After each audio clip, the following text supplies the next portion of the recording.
Okay, so now we're going on to part two of the four incredible astronomical revelations of the Greeks that still baffle people today.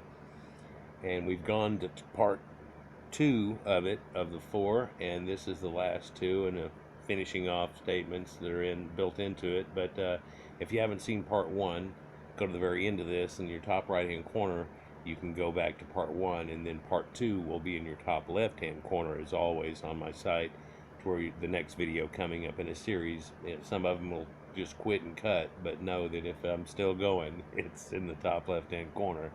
Many of these go to multiples, and I wish I could get it all in one, but I don't think that it'd be kind of well rounded. In fact, looking at some of my older videos, I could sit and make a 45-minute video into two by interrupting myself again. So, and it could get out of hand. And really, I'm trying to grasp certain knowledges in it all and then make attachments.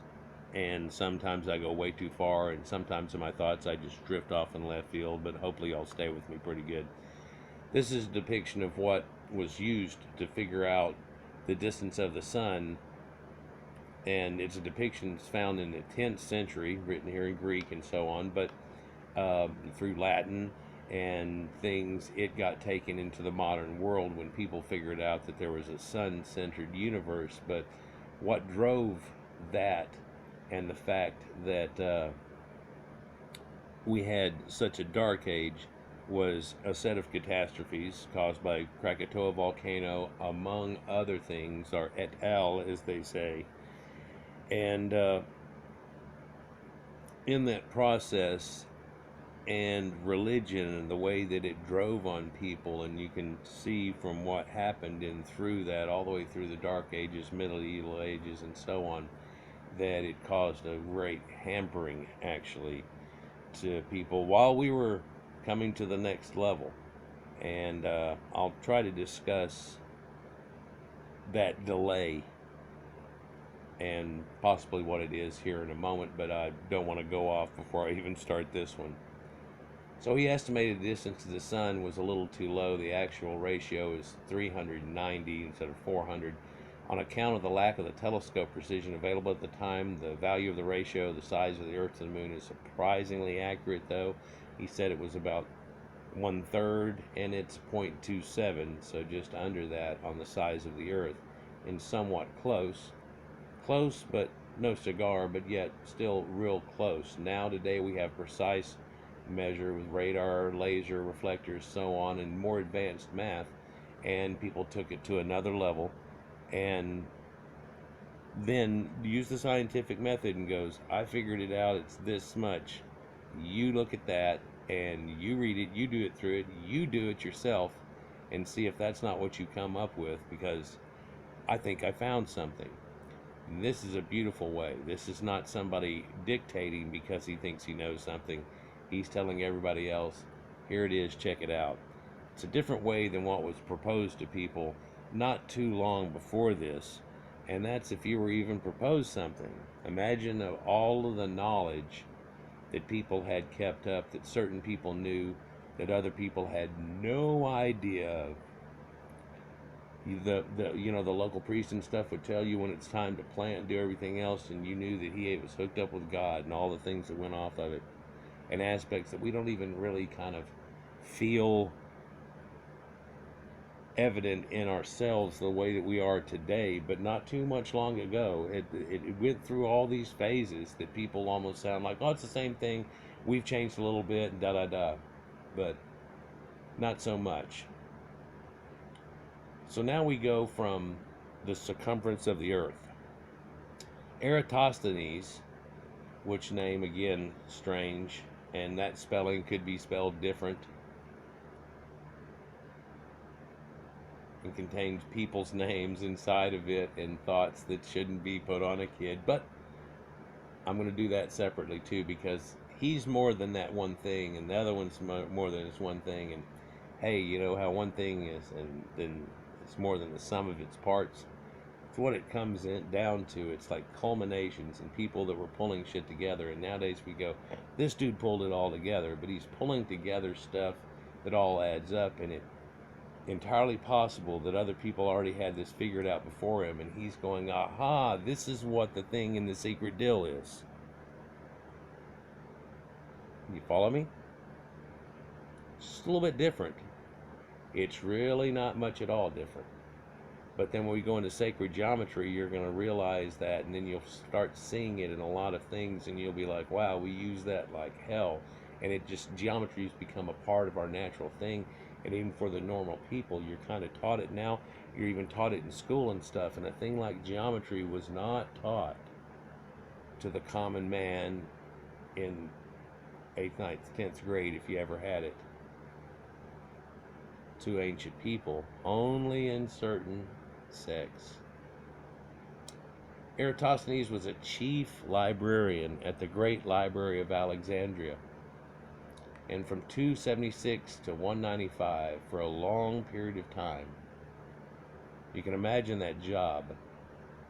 But better yet, he was a keen experimentalist. Among his many achievements was the earliest known calculation of the circumference of the Earth.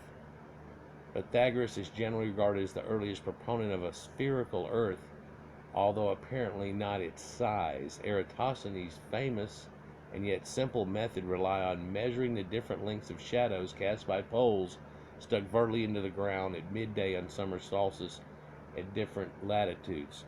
There's a neat story, and where I found out this myself was Carl Sagan telling me how that it had happened, and that down in Sais, where he was, that shadows get cast on the longest day of the year, and that's because he's above the Tropic of Capricorn. In a little bit.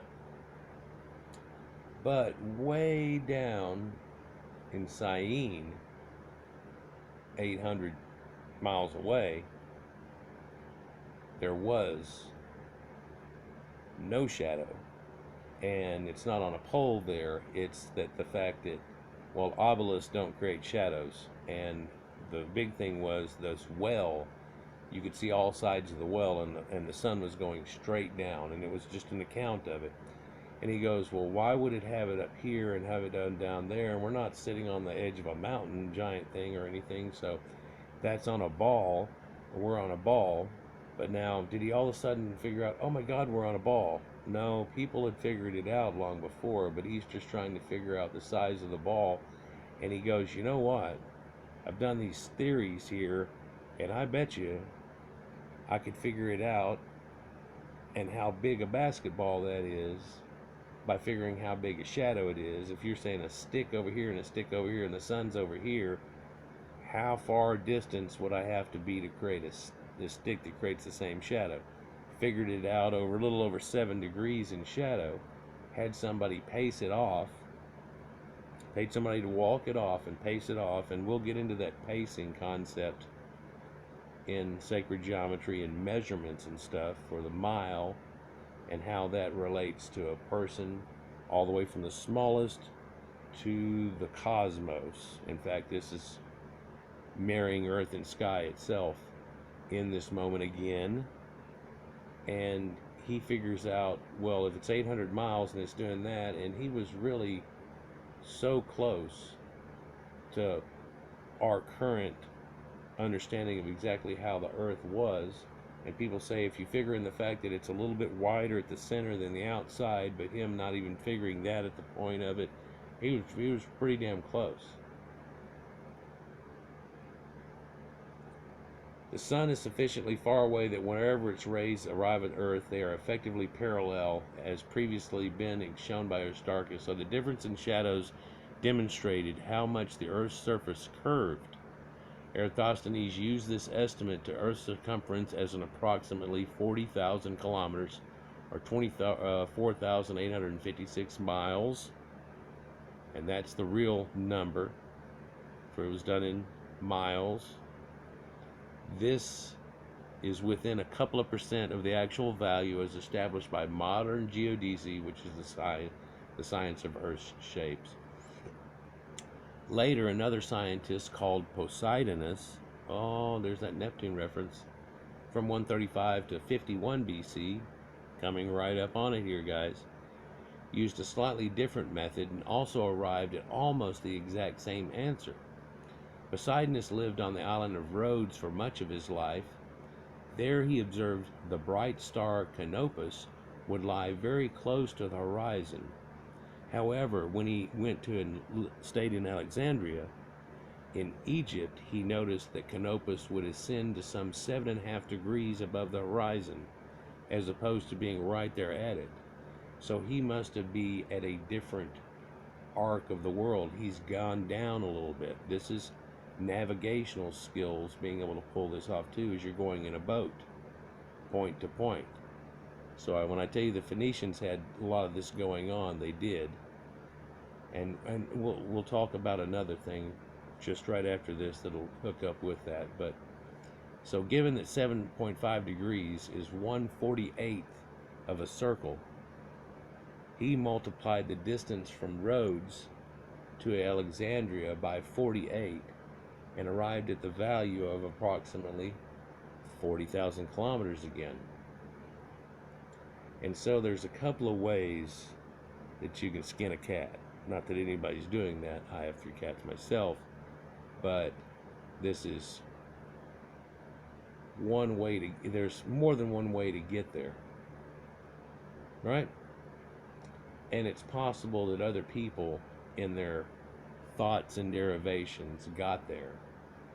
And if you think about it, it's possible that what we think of and the way everything works now is not even the way they had it in their mind at this time, but we can see it, and we can see that they had it going on. But I'm telling you, it goes back before this time. And it wasn't like, oh, okay, so they did know the earth was round. No, they knew it before this point too. It's pretty easy to see a lunar eclipse and see a shadow going across and it's round, and everything else you're looking at is round. And that you would be some kind of flat disk is kind of a weird idea. I can understand how people might have thought the world was flat. You look at the biblical model, and we live in a snow globe, and they think that the space is made out of water, actually. So quite the thing. But so there's a circumference of the earth and how big it is. And so I'll try not to key on that too much whenever we go into the ideal of, well, then how did they figure out how far the moon is and how far the sun is? Because that's to another step. That's to another step from a steam engine powered car to a V6 happening or something, you know, this Model T. That's a big step up. Well, it's not that big of a step on what was going on. The step was that he started building it simple, easy to build, cheapened price, mass production. That's the step. There's the magic. The first astronomical calculator. The world's first surviving mechanical calculator known is the Antikythera mechanism. The amazing device was discovered in an ancient shipwreck off a Greek island in Antikythera in 1900s. Here's a depiction of it, and they've got it in these little acrylic things that are cut out just to make it. And it's in pieces now, but people have figured out the cogs and wheels that go to make this thing up, and it's quite the incredible adventure. It's more complicated than the coolest grandfather clock that you can think of, guts, by far. And it's way before we give that type of technology coming out, and then you realize how accurate it apparently was, and it's unfathomable that in any way, shape, or form they would have had something like this. And this seems to be one of those magic of the ancient things that they would have carried around in a box that nobody else gets to see. Things like that. And it was just found because of a shipwreck. You know, people used to go around and check for depth. It's an amazing thing, but they would actually go around and with a long ass string with a weight on the end of it and would check the fathoms of depths of places. And a lot of this was done in smaller boats, knowing where rocks were and where it gets shallow and things like that. So you could berth your boat here or here, here. And man, if you try to cut too early, like say, around Florida, where there's a bunch of things like that, and little coral reefs that are reaching too close to the surface but not quite. Somebody's not paying attention in the crow's nest and can't make a turn quick enough like the Titanic, and next thing you know, even though you're looking at palm trees in the distance just around in Florida, all those riches are down at the bottom of the ocean, and they ain't no scuba coming for a long ass time. Pearl divers can't really help you unless the thing is just barely submerged and stuff, and things get lost for all time. Well, some things don't get lost for all time, but there have been found Kipu and Ogham string things and stuff like that that people look at that looks like some kind of abacus situation you could have gone with. And that's got to be some type of calculating device.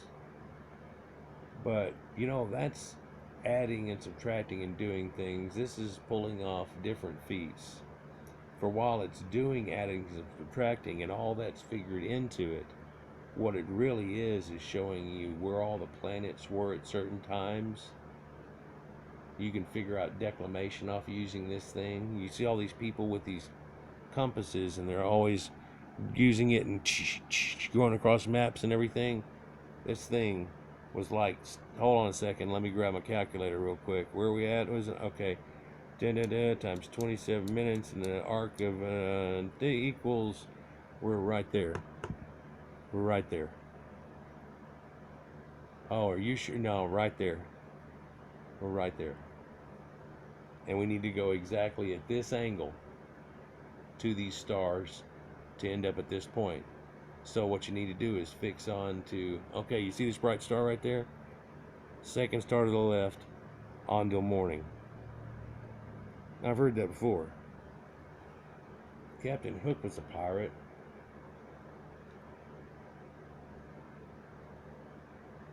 Sometimes things like that take a whole lot more knowledge than people realize what was pent up into it.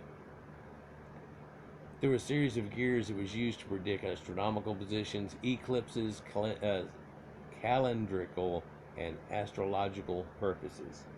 And if you look at a whole thing onto it, they say that it could have done a zodiac thing for you, that they had one way of working and out an idea. Well, when were you born?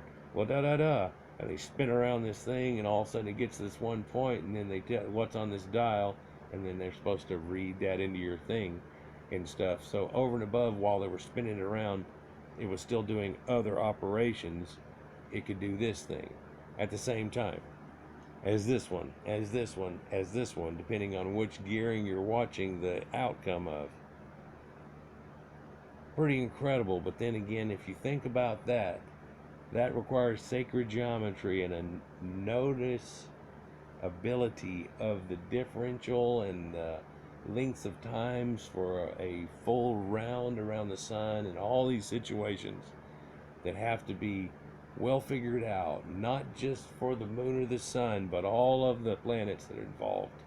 And they had all 5 of the seeable planets figured in on this thing, and it's pretty damn right. You'd have to go way in the future to get off on it. Even somebody that knows all this stuff, if you were to give them an idea in a certain amount of years and then tell me exactly where Mars is, they might be off by a few degrees, huh? They'd be glad if they were just right there, and oh, Venus is, yeah, it's right there.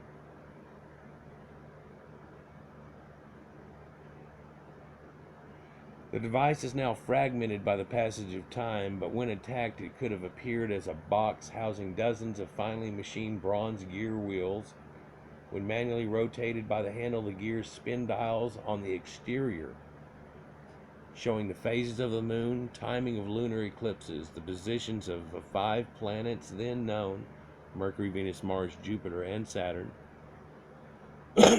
who were known to many as being representatives of gods that had different aspects. And man, we've gone into that all through the difference of times of the year. This even accounted for their retrograde motions, which is whenever a planet has an illusionary change in the movement of planets through the sky. And this is an odd thing too. And this is part of what relayed to the idea of them realizing that we weren't the center of it all, and a way to verify it, because as a planet would go moving along, all of a sudden it would stop and slow down and go back and slow down and then start going again. And boy, whenever it did this around certain constellations, that meant all kinds of bad things or good things. And Star of Bethlehem concepts and all kinds of things can come out of that. If we're looking at the King Star and King constellation that shows up in a certain place, and could it have been possibly over one little town? And no, there's no way that happens. That was a spaceship with a beam going down, right? No, there's more to that. I got videos on that. Not gonna go into it right here. So it even accounted for retrograde motion.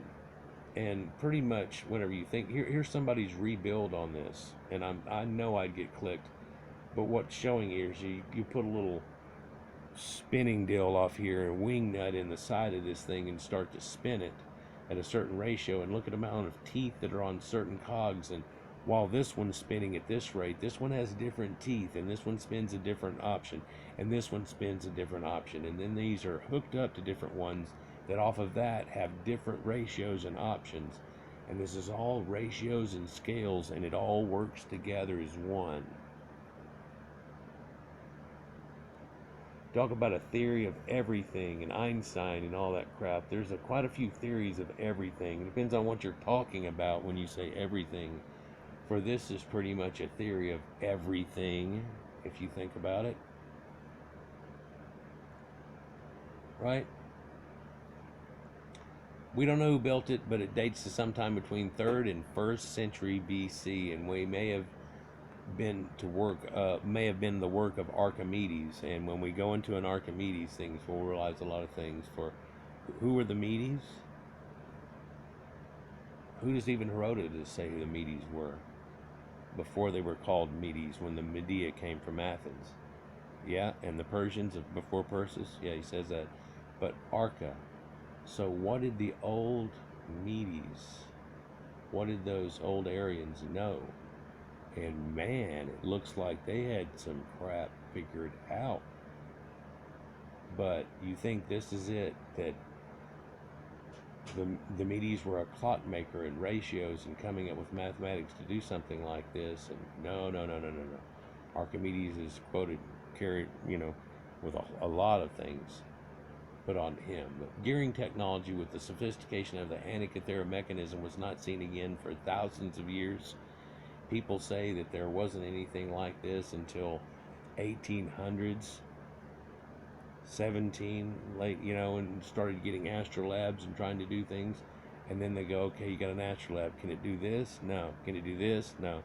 Can it give you a horoscope? And we're like, well, no, but, and they're like, okay, you still don't have that going on there. And so they recreated this. But sadly, the vast majority of these works were lost to history, and we'll never know what was lost and just melted down for a piece of brass that turned into a shield.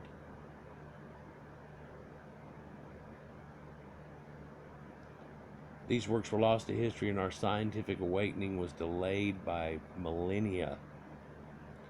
As a tool for introduction scientific measurements, the techniques of Eratosthenes are relatively easy to perform and require no special equipment. You just got to have somebody walking and sticks, and a knowledge and a want, and an IQ to go along with it, and a desire. Ultimately, following in the footsteps of some of these first scientists, people go back, because Eratosthenes, it may be easy to perform, but this is supposed to be just the beginning of people's interest in scientists and understanding. Doing experiments, though, it starts to be shown like that, and ultimately following in the footsteps of some other first scientists. One can only speculate, but where our civilization might be now if this ancient science had been continued unabated. And the reason I wanted to do this after I read to the end of that is, like, that goes right into what I was saying I was going to talk about whenever I do talk about these different Greeks, because it's lucky that they have these fragments of things and what people said about them and stuff, and just minor things that we were able to pull off, and later somebody 1000 AD is able to go, well, here's kind of what he had going on, and then somebody was to go, well, look, the Earth's round and all this stuff, and you go, well, 1000 AD, well, in 1492 they thought it was flat and everybody's going to fall off. Yeah, that's some bullshit they're telling people.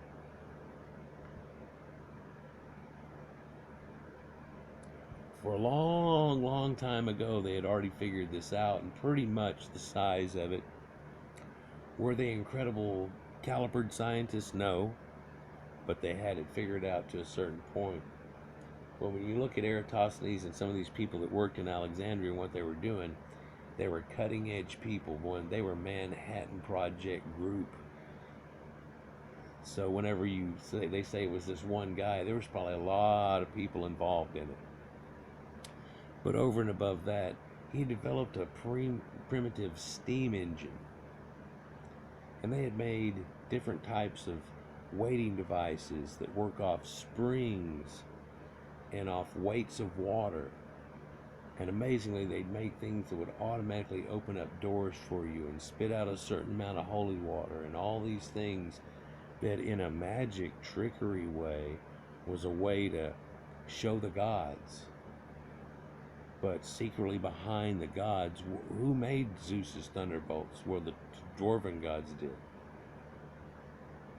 There's more to that story than meets the eye, too. There's more to all these stories than what meets the eye and what gets told to you. And you can get fairly deep down the rabbit hole and have still never made this turn or that turn. So I try to jump all over and go up and down roads whenever I'm talking about things like this. But we had almost a primitive steam engine right there. And while it's not hooked up to an axle, they already have axles in carts in situations.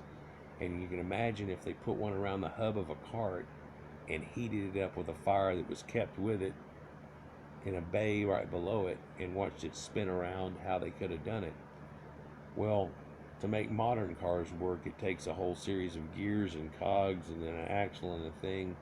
Look. They had stuff like that figured out, and it's just like a 2 + 2 = 4. And I know they just made an advancement, but it had not totally geeked these people. Now that they spit out the advancement, it all went kind of hush again. And even Islam and the Arabics came up with some incredible things. Muhammad was a redhead. And named many of their stars, but then all of a sudden they got taken to a different level, or got most of it taken away, just rationally actually, because numbers are bad and all these things. And then their astronomy knowledge that was burgeoning, just like this concept, again, height, and it's stifled for 2,000 years, and I'm still trying to blow away all the bullshit so people can see a little more clearly as to what was really going on in the ancient world and what people knew and who knew what when. Well, man, even though we try to go crazy with this concept and give this crazy credit here to even something like this, this is a complex myriad of things that are a culmination of stuff that had been going on for long time. And the sacred ratio and twisting of wheels and spirograph concepts. And if you put your spirograph in this little hole out here on this rim and go around, it does this. But if you put it in this one, it makes a different pattern. If you put it makes a different pattern. Spirograph, remember when you were kids? Sacred geometry is held in all kinds of concepts and applied situations in gear ratios. You don't think it's used in making modern cars, and it's all about it. And gears and ratios and all these things, and that's just secondhand now. Well, it's all brought by these amazing Caucasians here through the ages, but we were stifled pretty hard. there for about 2,000 years. God bless America and the Industrial Revolution. But it could have happened long, long before it did. Am I saying that whenever they had this, they could have just stepped in and we had a choo-choo train right then? No, but we could add a choo-choo train in a couple of evolutions. Listen, we were using the cart kind of horse thing right before we made the choo-choo train off the steam engine. Its first usage was trying to pump out mines and stuff. Funny how technologies get used in different ways and somebody puts two and two together again after thousands of years what could have been done before. They had robots they had created back then. They made little robots that would come out and serve you drinks and do all kinds of weird things, and it was just like, oh, to curio. And it's like, you know what that is? That's like a computing device, but it's only got one program, but it's doing all these things. I wonder what we could do with that rather than making it be something for rich people to giggle at a party. And the answer is bring about humanity to a point we're at now. And hey man, you're looking at a TV and we went to the moon and people can fly now. It's incredible. And we talk about master the beast. We've gotten to the point where we're master of our own world and trying to reach out farther than that. And I still think that we're delaying that. And are we going to sit for 1,000 years and not make the next step that was there right after somebody made the first step on the moon? There's another step after that. Well, there's a lot of things that need to be done, but there's a next step after that. And yeah, we did Skylab, and we've got a place up there now. That's not what we talked about making. It's not where we talked about going and not what we talked about doing. And don't say it's not in the cards, because we put all kinds of crap into cards now that a lot of people don't think have to be in the cards. And how many trillions of dollars do we blow on frivolous affairs that doesn't get humanity to a farther point? Are there people saying, man, we went so far so quick, better hold on a minute, slow down, you know, this thing has gears in it. Zoom, zoom, zoom, we can go faster, we can go another gear. All it takes is that little knowledge, and we're doing that with making computers and doing things, and it's amazing what little components of this idea you can see. Your little pocket computer, your phone has so much more ability than the things that ran the NASA missions that got us to and from the moon. We've got it so much more developed than that, and they're talking about it and edging on it. Well, they've been talking about it forever. What they're talking about is going back, like, okay, now we're going to do that thing from 25 years ago we said we were going to do. Are they? Are there going to be another delay of 5 and 10 years? And what about Mars and all those things? Well, that doesn't look as feasible as it did. Well, why? And let's figure out the reasons to the cause for it. Well, we're still trying to throw things around. Well, where's the space station that's supposed to do the thing in the first place? By the way, if an asteroid hits us right now, because one could come real quick, we'd be all back to durr again. So let's try to put some in that. How much? I don't know. I don't know what we're doing now. Let's try twice whatever that is. I'll shut up for a while maybe if people do that. Yeah, I got more videos coming out about younger Dryas and things, but a whole lot of others. And sadly, a lot of these works were lost to time, and we'll never knew what we never knew. All of the ancients knew. And we'd like to think that we've figured it all out and got it all back now and stepped past that point, and could be that we've lost some of the stuff that we had from way back when too. And knowledge. The Sumerian trigonometry is much easier figuring, but it's based on a 6 and 10 and 60, and therefore it's hexadecimal like the computer, but at the same time it's not something that our brains are geared into doing. We're working with tens now. So different things worked on a different scale, cogs on a different ratio.